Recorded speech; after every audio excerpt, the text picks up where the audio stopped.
A little black girl, barefoot, stands beside a billionaire's table at one of Manhattan's most expensive restaurants. Her voice barely above a whisper, she asks, "Can I eat your leftovers?" The man laughs at first, until she says her name. Emily Dawson. Comment where you're listened from. Enjoy the story. The December wind cut through Manhattan's streets like broken glass, carrying with it the scent of snow and exhaust fumes. Richard Collins sat alone on the heated terrace of Le Bernardin, one of the city's most exclusive restaurants, his untouched lobster risotto growing cold as he scrolled through quarterly reports on his tablet. At 48, he commanded a technology empire worth billions, yet the expensive meal before him might as well have been cardboard. Success had a price, and Richard had paid it in full. No family, no close friends, just the endless pursuit of the next deal, the next acquisition, the next milestone that would somehow fill the emptiness that had settled in his chest years ago. "Excuse me, sir. Could I please have your leftovers?" The voice was so soft he almost missed it over the ambient noise of the restaurant. Richard looked up to find a small girl standing beside his table, her clothes several sizes too large and dirty from the streets. She couldn't have been more than 7 years old, but her eyes held a weariness that belonged to someone much older. "Where are your parents?" Richard asked, setting down his tablet, his business instincts immediately alert to danger. "My daddy died 3 months ago in a car accident," she said matter-of-factly, as if discussing the weather. "My mama, she died when I was little. That's what Sarah told me." "Who's Sarah?" "My stepmother. She said I was bad, so I had to stay in the basement, but I ran away yesterday." Richard's heart clenched. The girl stood there with quiet dignity, not begging, not crying, just asking for food with the kind of resignation that comes from too much disappointment. He gestured to the empty chair across from him. "What's your name?" "Emily Dawson." The name hit Richard like a physical blow. Dawson. Michael Dawson had been his business partner, his best friend, practically his brother, until everything fell apart over Claire Morrison. They had both loved her, but she had chosen Michael. The rejection had shattered Richard's trust in friendship and love, and pride had kept him from ever reconciling with his former partner. "Your father's name was Michael?" Richard's voice came out hoarse. Emily nodded, pulling out a small, worn music box from her jacket pocket. "This was my mama's. Sarah said she was crazy and died in a hospital, but I think she just went away because she was sad." Richard stared at the delicate silver box, recognition flooding through him. He had seen Claire wind it countless times during their college years, before Michael entered their lives. The melody it played was Debussy's Clair de Lune. She had said it reminded her of moonlight on water. "Emily, I knew your parents," Richard said carefully. "Your father and we were friends once." The girl's eyes widened, and for the first time, hope flickered across her face. "Really? Can you tell me about them?" Over the next hour, Richard ordered Emily a proper meal and watched her eat with the careful precision of someone who had learned not to waste food. She told him about Sarah's cruelty, about being locked in the basement, about doing all the household chores while other children went to school. She spoke without self-pity, as if these were simply facts of her existence. "Sarah said nobody would miss me if I disappeared," Emily said quietly, finishing her soup. "She said I was worthless, just like my mama." Something fierce and protective awakened in Richard's chest. This child, Michael and Claire's daughter, had been abandoned by the world, left to survive on scraps and cruelty. The guilt was overwhelming. If he hadn't let pride destroy his friendship with Michael, if he had been there when tragedy struck, maybe Emily would never have suffered. "Emily, would you like to come home with me tonight? You'll have your own room, warm clothes, and all the food you want." She studied his face with those 2 old eyes. "You won't lock me in the basement?" "Never. I promise you'll be safe." For the first time, Emily smiled, a tentative, fragile thing that broke Richard's heart and began to heal it simultaneously. That night, in Richard's penthouse apartment, Emily explored her new surroundings with quiet caution. She tested the locks on her bedroom door, located all the exits, and kept her music box clutched tightly in her hands. Trust, Richard realized, would take time. As he tucked her into the guest bed, Emily looked up at him with curious eyes. "Mr. Richard, do you think my mama is really dead?" The question caught him off guard. "Why do you ask?" "Sometimes I dream about her. She seems sad but not dead, just lost." Richard kissed her forehead gently. Get some sleep, sweetheart. Tomorrow we'll figure everything out. But as he walked to his own room, Emily's words echoed in his mind. Children often had intuitions that adults dismissed. What if Claire wasn't dead? What if Sarah had lied about more than just Emily's worth? The next morning brought an unwelcome visitor. Richard was making pancakes for Emily when the doorman called up. Mr. Collins, there's a woman here named Sarah Dawson. She's asking about a missing child. Richard's blood ran cold. Through the kitchen doorway, he could see Emily freeze at the stove, her small body going rigid with fear. Tell her I'll be right down, Richard said, then knelt beside Emily. You're safe here. I won't let anyone hurt you again. But as he rode the elevator down to face Sarah, Richard couldn't shake the feeling that this confrontation would reveal truths he wasn't prepared to handle. Emily's question haunted him. What if Claire really wasn't dead? The elevator doors opened, and Richard stepped into a conversation that would change all their lives forever. Sarah Dawson stood in the marble lobby of Richard's building like a predator marking territory. She was a woman in her early 40s with sharp features and calculating eyes that swept the expensive surroundings with barely concealed envy. Her designer handbag and perfectly styled hair couldn't mask the hardness that radiated from her like heat from concrete. Mr. Collins, she said, extending a manicured hand, I'm Sarah Dawson. I believe you have something that belongs to me. Richard ignored the offered handshake. Emily doesn't belong to anyone. She's a child, not property. Sarah's smile was thin and cold. She's my stepdaughter, and she's been missing for 2 days. I've been worried sick. The words sounded rehearsed, empty of genuine concern. Worried enough to file a police report? Richard asked. A flicker of annoyance crossed Sarah's face. I was hoping to handle this privately. Emily has behavioral issues. She runs away when she doesn't get her way. I was hoping someone with your resources might understand the burden of dealing with a troubled child. The only trouble I see is the woman who locked a 7-year-old in a basement. Sarah's mask slipped for a moment, revealing something ugly underneath. She told you that? Emily has an active imagination. She makes up stories for attention. She stepped closer, lowering her voice. Look, Mr. Collins, I know who you are. You're a busy man with important responsibilities. You don't need the complications that come with a damaged child. Let me take her home, and we can all move on with our lives. Emily stays with me. I'm her legal guardian. We'll see about that. Richard turned toward the elevator, but Sarah's voice stopped him. You always were naive, Richard. Just like Michael. He spun around. What did you say? Sarah's smile returned, sharp and knowing. Oh, yes. I know all about you. Michael told me everything. How you two were best friends until you couldn't handle losing Claire to him. How your wounded pride destroyed a friendship that could have saved my husband's life. The words hit their mark. Richard felt the familiar stab of guilt and regret. Michael's death was an accident. Was it?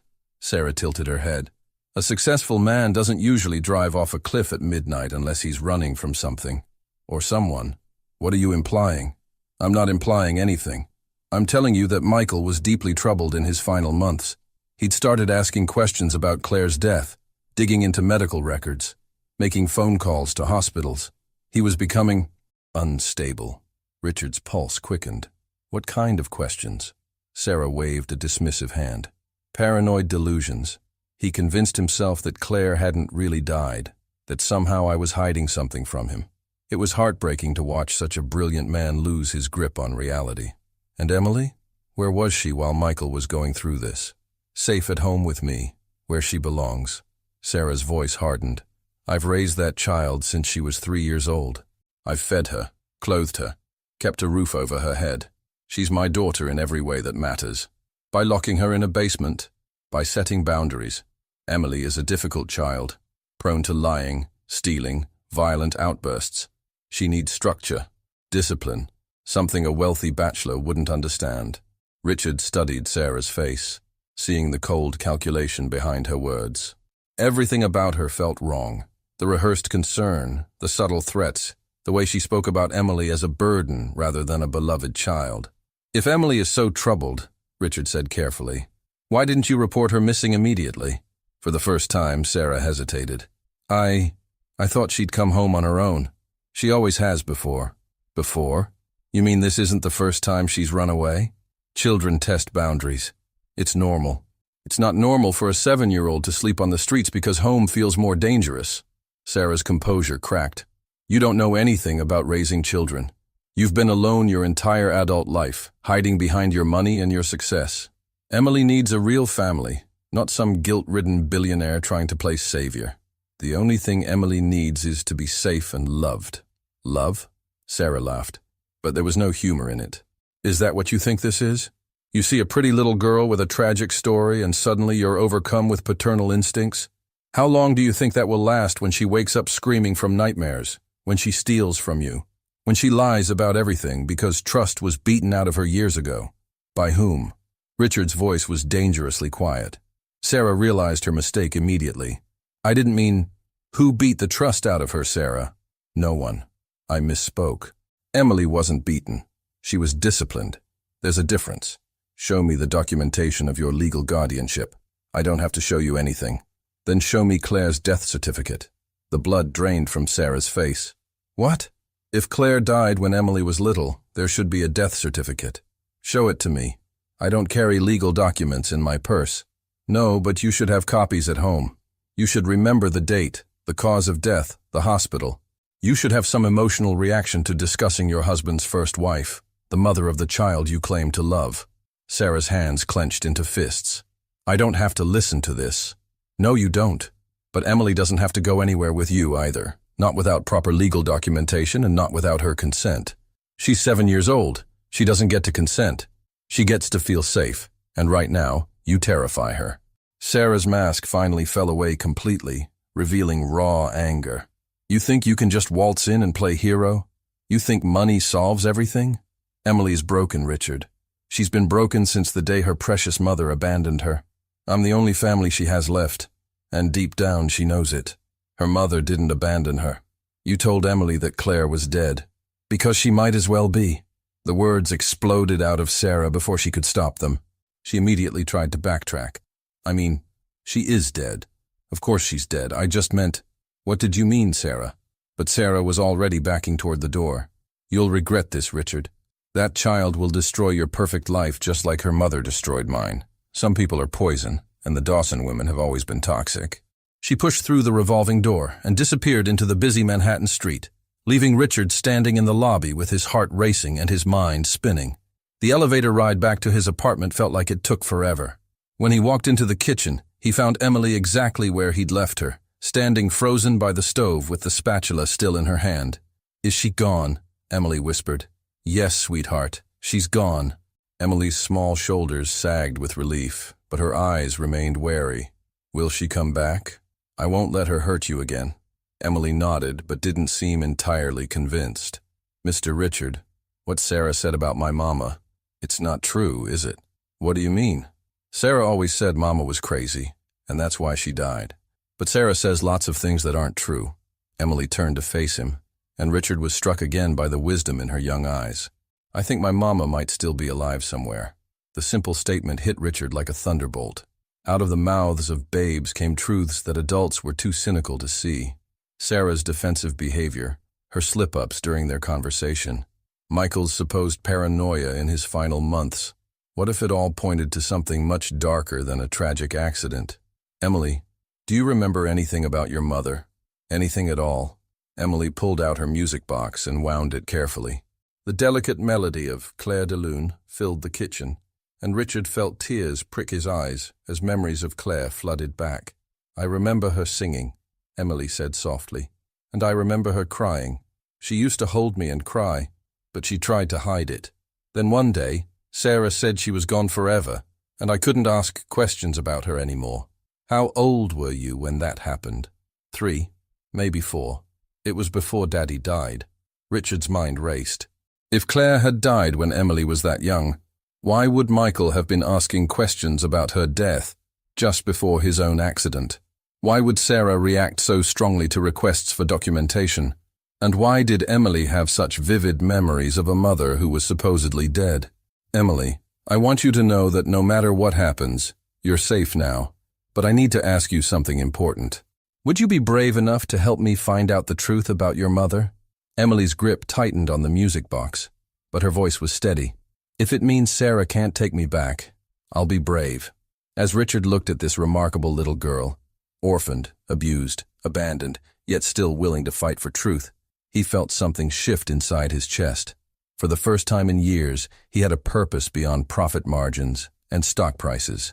But as he began to plan their next steps, Richard couldn't shake the feeling that Sarah's parting words had been more threat than prediction. Some secrets, once disturbed, have a way of destroying everything in their path. 3 days after Sarah's visit, Richard sat in his home office surrounded by documents, his laptop open to multiple browser tabs, and his phone pressed to his ear. Emily was at the kitchen table, coloring in a book he'd bought her, but he could see her listening intently to every word of his conversation. "What do you mean there's no death certificate?" Richard asked Margaret Winters, the private investigator he'd hired that morning. Margaret had spent 20 years with the NYPD before going private, and her reputation for uncovering buried truths was legendary. "I mean exactly that, Mr. Collins. I've searched every database in New York, New Jersey, and Connecticut.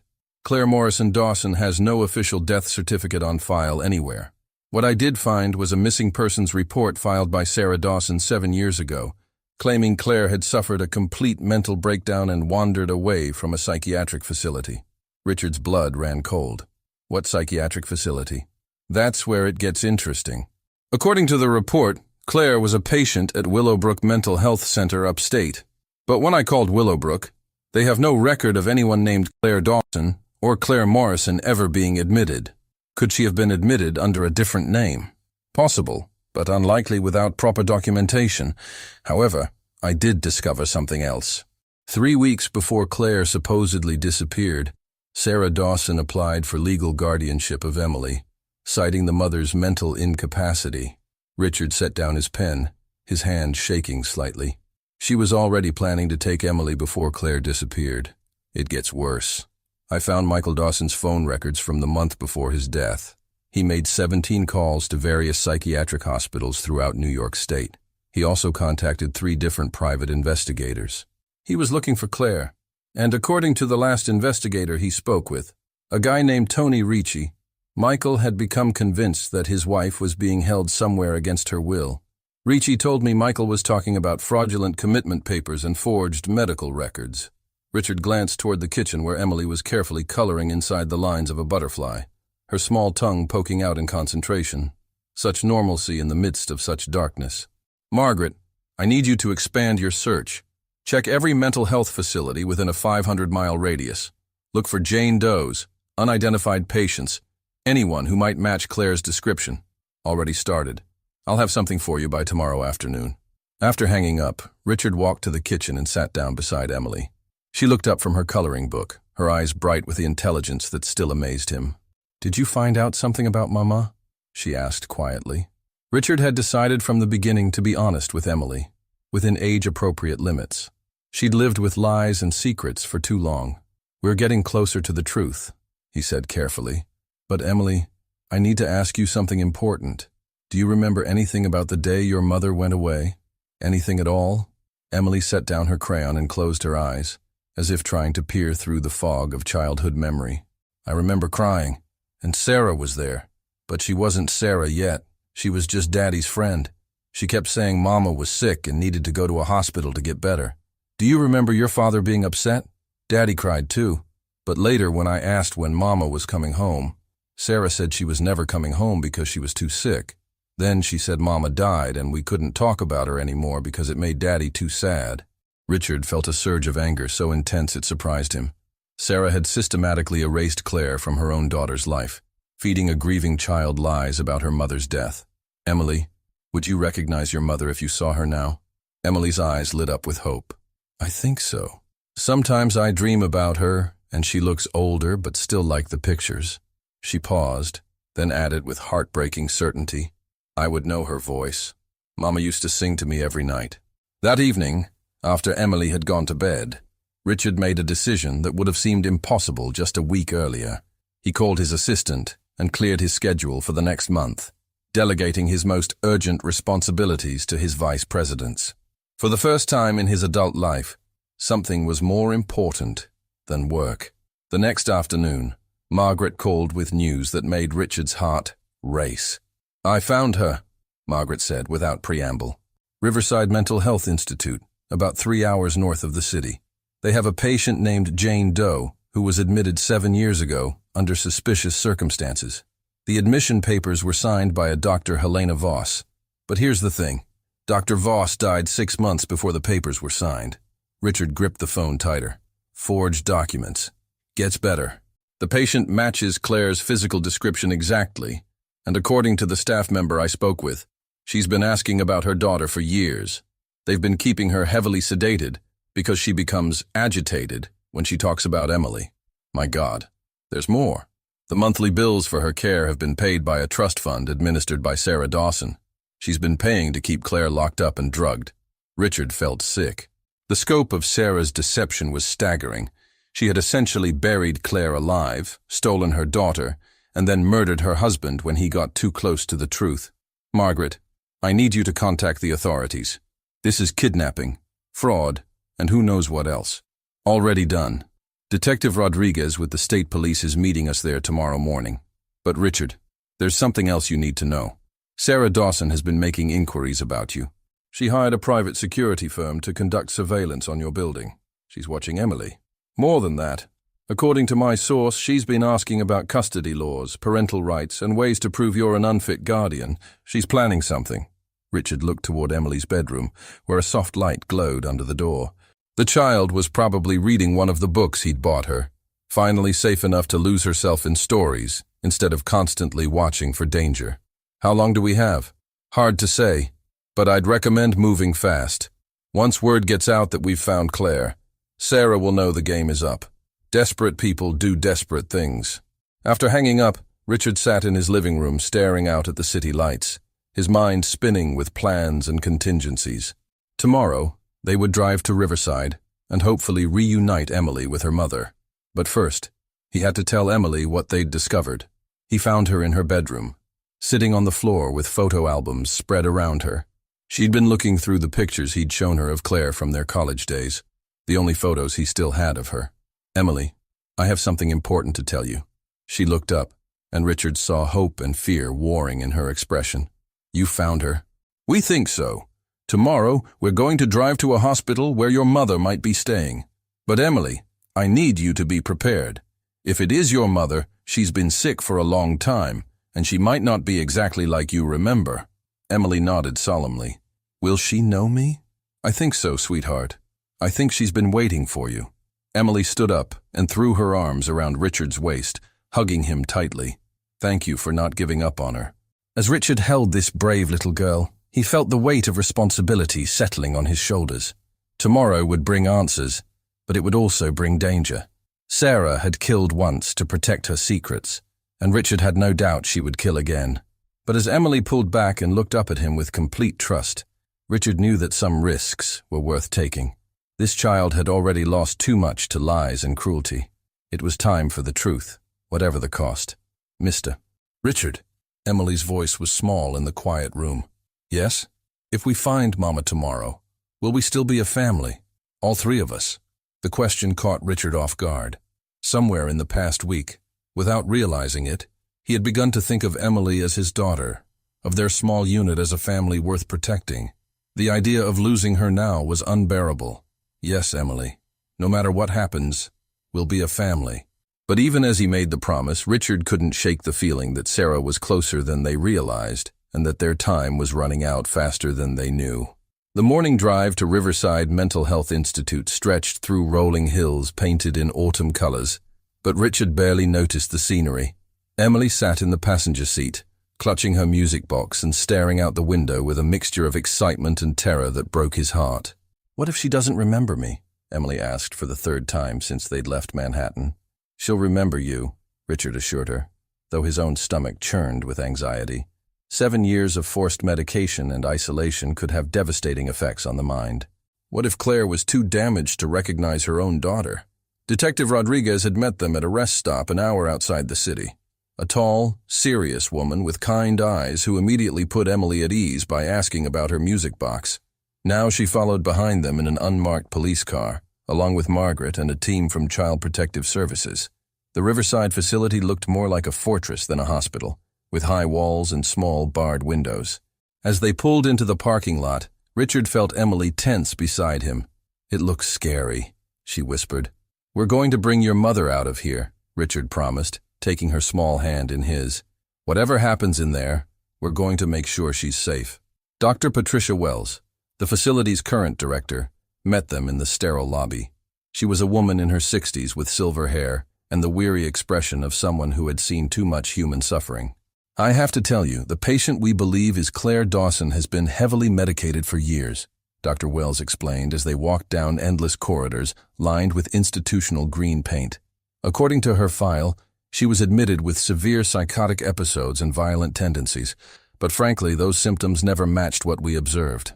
"What do you mean?" Detective Rodriguez asked. "In 7 years, she's never displayed violent behavior. Her so-called psychotic episodes consisted mainly of asking about her daughter and insisting her name was Claire, not Jane. Previous administration dismissed this as delusional, but I've always suspected we weren't getting the full story." They stopped outside a room with a heavy door and a small window. Dr. Wells peered through first, then stepped aside. "She's having one of her better days. We've been gradually reducing her medication since I took over last month." Richard looked through the window and felt his breath catch.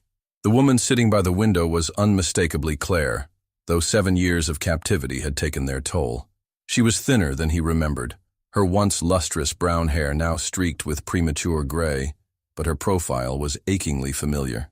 "Mama," Emily breathed, standing on her tiptoes to see through the window. Claire must have heard something because she turned toward the door. When her eyes met Emily's through the glass, her hand flew to her mouth and tears began streaming down her face. "Emily?"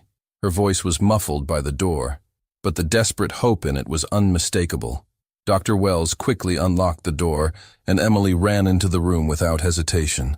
Claire dropped to her knees just as Emily reached her, and mother and daughter collided in an embrace that made everyone in the hallway wipe their eyes.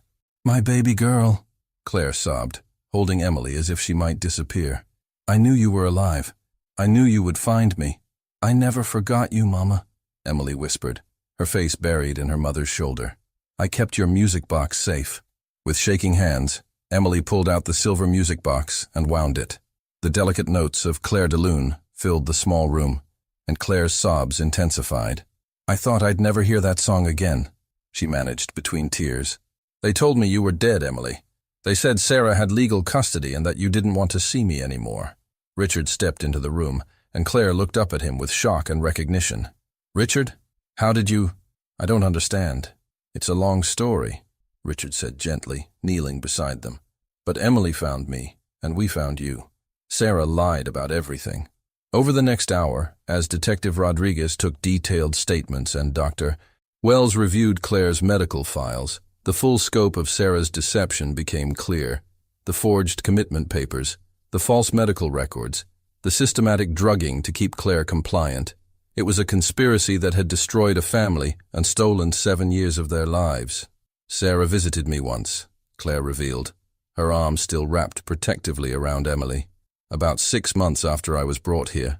She told me that Michael had decided I was too sick to be around Emily, that he was remarrying, and that I should accept that my family was better off without me. She was lying," Emily said fiercely. "Daddy cried about you all the time, and he was asking questions before he died. That's why Sarah killed him." Claire's face went white. "Killed him? But the police said it was an accident." Detective Rodriguez leaned forward. "We're reopening that investigation based on new evidence. Your husband was getting close to the truth, Mrs. Dawson. Sarah couldn't let that happen." As they prepared to leave Riverside with Claire, Dr. Wells pulled Richard aside. "I need you to understand that recovery from this kind of trauma takes time. 7 years of forced medication and psychological abuse. Claire is strong, but she'll need extensive therapy and support.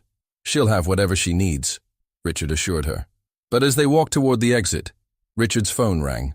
Margaret's voice was tense with urgency. "Richard, you need to get out of there now. Sarah Dawson just filed emergency custody papers claiming you kidnapped Emily. She's got a judge's order and police backup heading your way." Through the lobby windows, Richard could see patrol cars pulling into the parking lot, lights flashing. Sarah emerged from the lead car, flanked by 2 officers and a man in an expensive suit who was clearly her lawyer. "There's another exit through the medical wing, Dr. A." Wells said quietly, having overheard the conversation. But you'll need to move fast. Detective Rodriguez stepped forward. I'll handle this. Take them out the back way. I'll buy you some time. As they hurried through the corridors toward the rear exit, Emily looked up at Richard with worry. Is Sarah going to take me away? Not if I can help it, Richard replied. But privately he was terrified. Sarah had planned this perfectly. While they were focused on finding Claire, she had been working the legal system, painting Richard as an unfit guardian who had stolen Emily from her loving stepmother. They reached the back parking lot just as Richard's phone rang again. This time it was his lawyer, Jonathan Pierce. Richard, where are you? Sarah Dawson has unleashed a legal nightmare. She's claiming you're unstable, that you've brainwashed Emily against her, and that you're exploiting a traumatized child for your own psychological needs. John, I need you to meet us at... Don't tell me where you're going over the phone. Sarah's lawyer is claiming she has evidence of kidnapping. You need to turn yourselves in and fight this through proper channels. Richard looked at Claire, who was still weak from years of medication, and Emily, who was watching him with complete trust. The idea of handing them over to the legal system, where Sarah's money and connections might give her an advantage, was unbearable. We're not running, Claire said quietly, as if reading his thoughts. I won't let Emily grow up thinking her mother is a coward who hides from the truth. But Claire, if Sarah gets custody, she won't. Claire's voice was stronger now, filled with a determination that reminded Richard of the woman he had known in college. I've been silent for 7 years. I'm done being silent. They drove back toward the front of the building, where Detective Rodriguez was engaged in heated conversation with Sarah and the local police. As their car pulled up, Sarah's eyes locked onto Emily through the window, and her expression was pure venom. This isn't over, she mouthed through the glass. As Emily pressed closer to her mother, Richard realized that finding Claire had been only the beginning. Now came the real battle, proving Sarah's crimes in court, protecting Emily from further trauma, and somehow building a family from the wreckage of so many lies. But as Claire took Emily's hand and faced Sarah with quiet dignity, Richard felt a spark of hope. For the first time in this entire ordeal, Sarah was facing people who wouldn't be intimidated, bought, or silenced. The truth was finally coming to light, and Sarah's carefully constructed world of lies was about to crumble around her. The family court hearing 3 weeks later felt like a battlefield disguised as a sterile government building. Richard sat between Claire and Emily in the packed courtroom, acutely aware that everything they had fought for hung in the balance. Emily clutched her music box in her lap, having insisted on bringing it as her lucky charm. Sarah sat across the aisle with her high-powered legal team, looking every inch the grieving stepmother in her conservative black suit and carefully applied makeup. She had lost weight since their last confrontation, and there were dark circles under her eyes that no amount of concealer could hide. Desperation had sharpened her features into something predatory. Judge Patricia Henley, a stern woman in her 50s known for her no-nonsense approach to family law, surveyed the courtroom with sharp eyes. This is an unusual case, she began. We have allegations of fraud, kidnapping, false imprisonment, and murder. Before we proceed with custody matters, I want to hear testimony about the events that brought us here. Sarah's lawyer, David Morrison, no relation to Claire despite the shared surname, stood first. He was a silver-haired man with a reputation for winning impossible cases through character assassination and emotional manipulation. Your Honor, my client has been the victim of a coordinated attack by wealthy individuals seeking to steal her stepdaughter for their own psychological gratification. Sarah Dawson has been Emily's primary caregiver for 4 years, providing stability and love during the most difficult period of the child's life. Morrison painted Richard as an unstable billionaire driven by guilt over his failed friendship with Michael, someone who had manipulated a vulnerable child's emotions to fulfill his own need for redemption. He portrayed Claire as a mentally ill woman whose return would only traumatize Emily further. The facts are simple, Morrison continued. Emily Dawson ran away from a loving home where she was being disciplined for behavioral problems. She encountered Mr. Collins, who saw an opportunity to play savior. Rather than immediately returning the child to her legal guardian, he chose to keep her, filling her head with fantasies about her supposedly dead mother. When it came time for Sarah to testify, she took the stand with practiced composure, dabbing her eyes at precisely the right moments as she recounted her devotion to Emily. Emily has always been a troubled child, Sarah said, her voice breaking convincingly. After her father's death, she became withdrawn, prone to lying and stealing. I sought professional help, but Emily rejected every therapist I found. When she ran away, I was terrified that something terrible would happen to her. And regarding Claire Dawson, Morrison prompted. Claire suffered a complete mental breakdown when Emily was 3. She became violent, paranoid, convinced that people were trying to steal her daughter. The doctors said she was a danger to herself and others. The decision to have her committed was the hardest thing I've ever had to do, but I had to protect Emily. It was a masterful performance, and Richard could see some of the court personnel nodding sympathetically. Sarah had had years to perfect this story, and she told it with the conviction of someone who had almost convinced herself it was true. But then it was Jonathan Pierce's turn to cross-examine, and Richard's lawyer was equally skilled at dismantling lies. Mrs. Dawson, you testified that you made the difficult decision to have Claire committed, yet according to hospital records, you never visited her during her entire 7-year stay except once, 6 months after her admission. Does that sound like the behavior of someone who cared about her welfare? Sarah's composure flickered. The doctors said visits would be harmful to her recovery. Which doctors? Because Dr. Patricia Wells, the current director of Riverside, will testify that no such recommendation exists in Claire's file. In fact, the only restriction on visits came from you, listed as her emergency contact. I was protecting Emily from seeing her mother in that condition. Were you also protecting Emily when you locked her in the basement of your home for hours at a time? I never. That's completely false. Jonathan produced a photograph on his tablet. This is a picture taken by Child Protective Services of the basement room where Emily was forced to sleep. Note the lock on the outside of the door, the single mattress on the floor, and the bucket in the corner that served as her bathroom. Sarah's lawyer objected, but the damage was done. The courtroom had seen the evidence of Emily's imprisonment, and several people gasped audibly. Mrs. Dawson, you've testified that Claire was violent and paranoid. Yet in 7 years at Riverside, she never once displayed violent behavior. How do you explain that discrepancy? The medication was controlling her symptoms. What medication? Because the toxicology reports show she was being given massive doses of antipsychotics, drugs that would render anyone nearly catatonic. These weren't treatments, Mrs. Dawson. They were chemical restraints used to keep a healthy woman silent. Sarah was visibly sweating now, her carefully constructed mask beginning to slip. I don't know anything about her medical treatment. That was between Claire and her doctors. Doctors like Helena Voss, who signed Claire's admission papers. The same Dr. Voss who had been dead for 6 months when those papers were filed? I wouldn't know about that. Wouldn't you? Because the signature on those forged documents matches handwriting samples we obtained from your personal records. You committed fraud to have Claire imprisoned, didn't you? Objection! Morrison shouted. But Judge Henley was leaning forward, clearly interested in the answer. Sarah's composure finally cracked completely. She was going to take Emily away from me. I raised that child from the time she was 3 years old. I fed her, clothed her, sacrificed everything for her, and Claire just waltzed back into Michael's life expecting to play mother again. So you had her committed to steal her daughter? I protected Emily from an unstable woman who would have destroyed her life.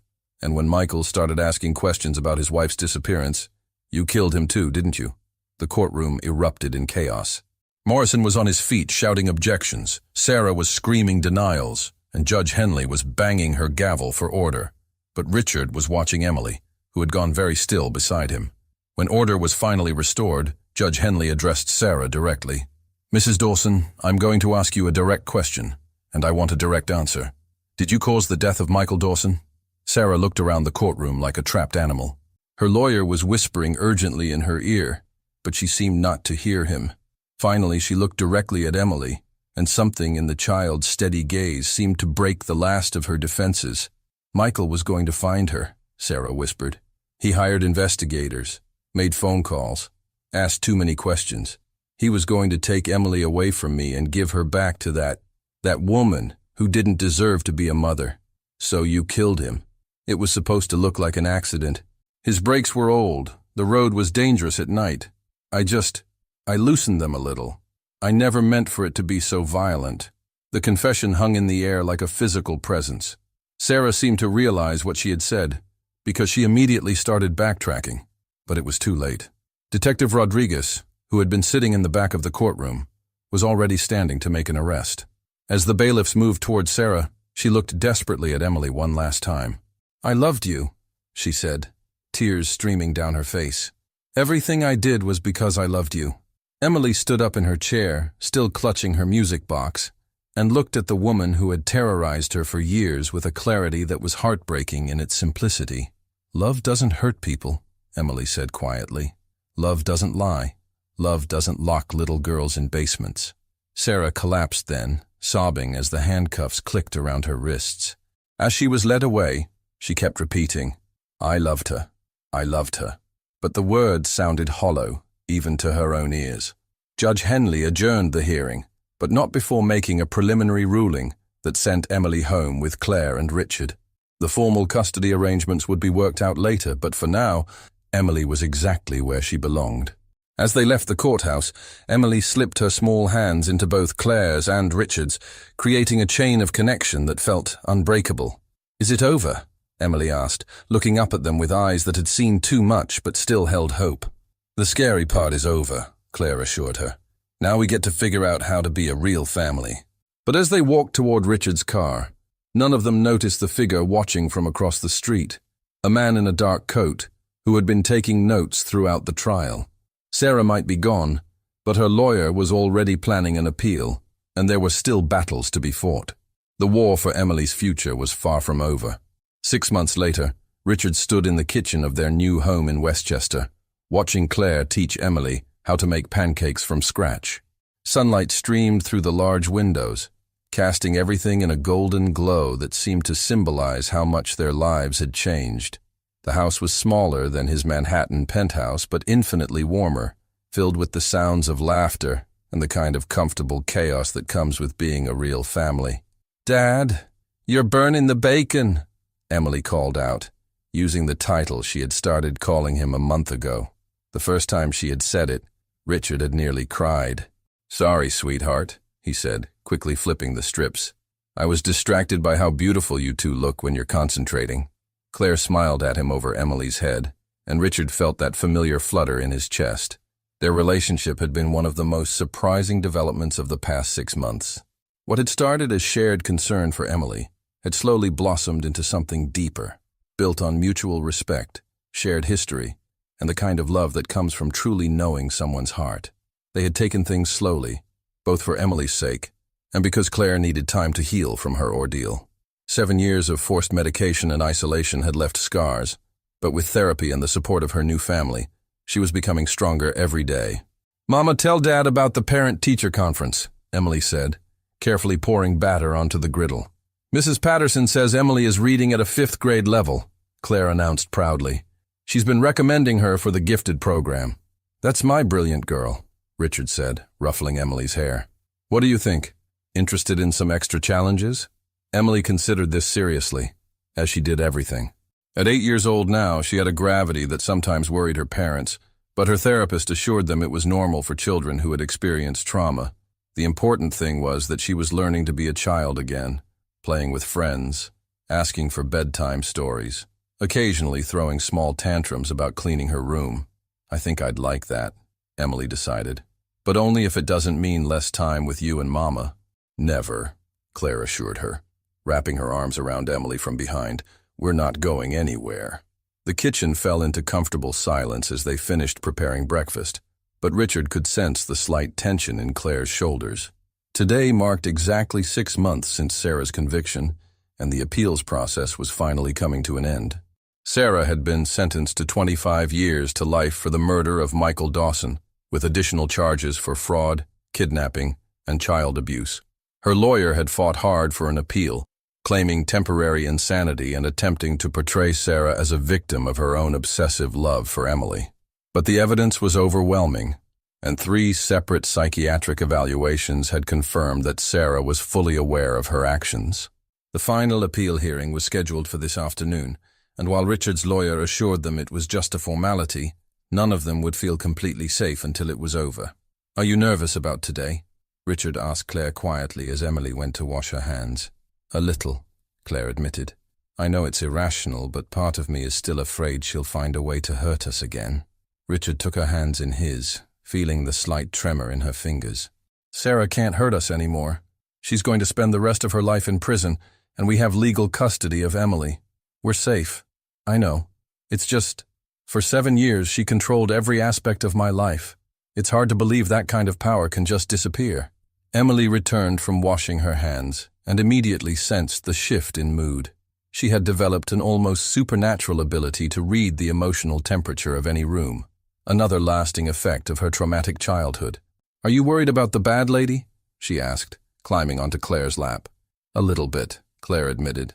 "But do you know what I realized this morning?" "What?" "I realized that Sarah already lost the only thing she ever really wanted.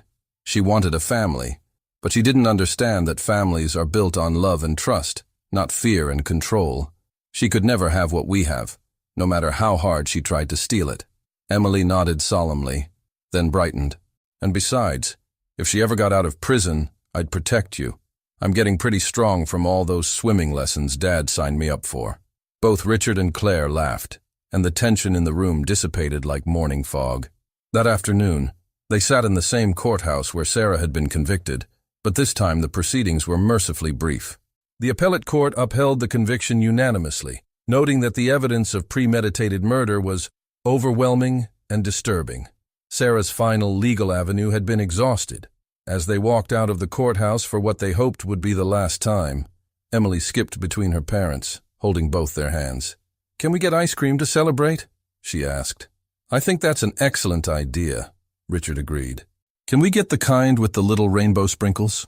"We can get whatever kind you want," Claire said, squeezing Emily's hand.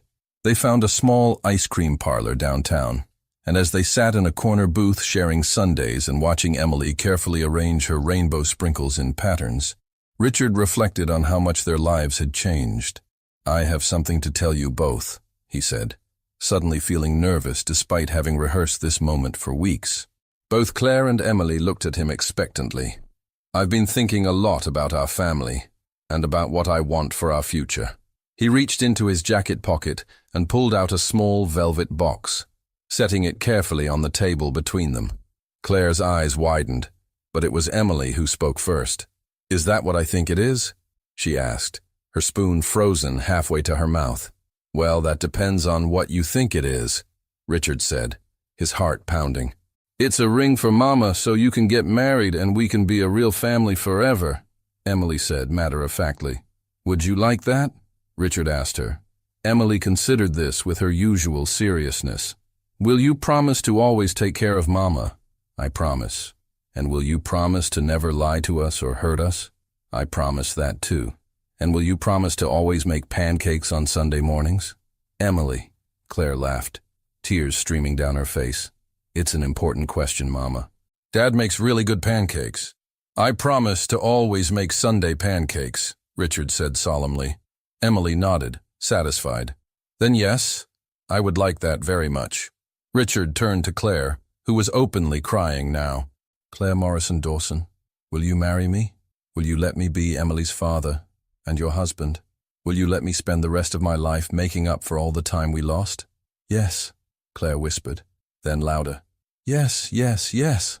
As Richard slipped the ring onto Claire's finger, Emily cheered and clapped, attracting the attention of the entire ice cream parlor. Soon other customers were applauding too, caught up in the joy of the moment.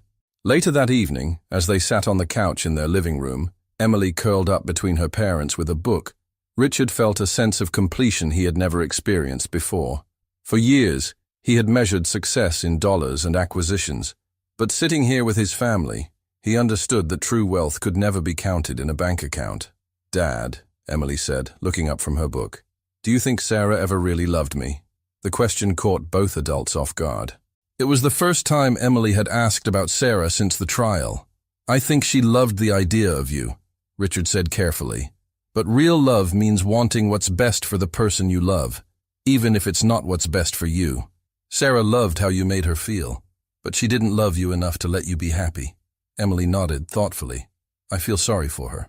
"Why's that, sweetheart?" Claire asked. "Because she spent so much time being angry and scared that she never got to feel what this feels like," Emily said, gesturing to the three of them cuddled together on the couch. Richard exchanged a look with Claire over Emily's head. both of them amazed once again by their daughter's wisdom and capacity for forgiveness. As the sun set outside their windows, casting long shadows across the room, Richard realized that the title he had been unconsciously thinking for their story was finally appropriate.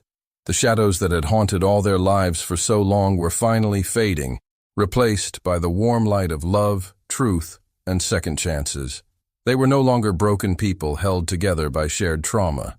They were a family, complete and whole, ready to face whatever the future might bring together. And for the first time in any of their lives, that future looked bright with infinite possibilities. Thanks for sticking around. If this hit you in the gut, you're not alone. I'll be back with another one real soon. So if you're not subscribed yet, fix that. I'll see you in